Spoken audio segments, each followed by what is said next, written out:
শিক্ষা, সাংস্কৃতিক, অর্থনৈতিক ও রাজনৈতিক সংকট নিরসনে ইসলামই একমাত্র সমাধান এই প্রতিপাদ্যকে সামনে রেখে ন্যায় শাসন ও ইসলাম প্রচারের লক্ষ্যে সিরাজগঞ্জের বেলকুচি উপজেলা ইসলামী ছাত্র আন্দোলন থানা শাখার সম্মেলন অনুষ্ঠিত হয়েছে।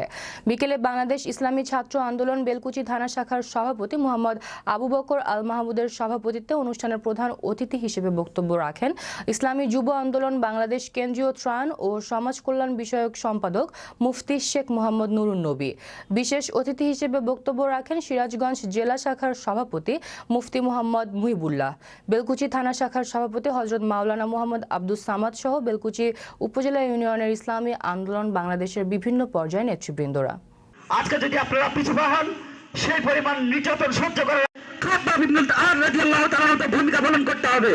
আজকে বেলকুচি মানুষের আস্থাভাজন নেতা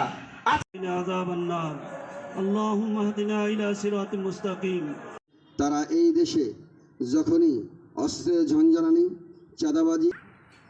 আজকে আমরা যে ব্যানারে একত্রিত হয়েছি, ইসলামী শাসনতন্ত্র ছাত্র আন্দোলন, সাবেক যেটা নাম ছিল ইসলামী শাসনতন্ত্র ছাত্র আন্দোলন, মানে কি সংক্ষেপে যদি আমরা বলি, ইসলামী শাসন প্রতিষ্ঠার জন্য ছাত্রদের চেষ্টা প্রচেষ্টা।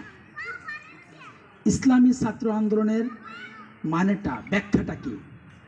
আমরা সবাই একসাথে বলি ইসলামী হুকুমত প্রতিষ্ঠার জন্য, সবাই বলি ইসলামী হুকুমত প্রতিষ্ঠার জন্য ছাত্রদের চেষ্টা প্রচেষ্টা।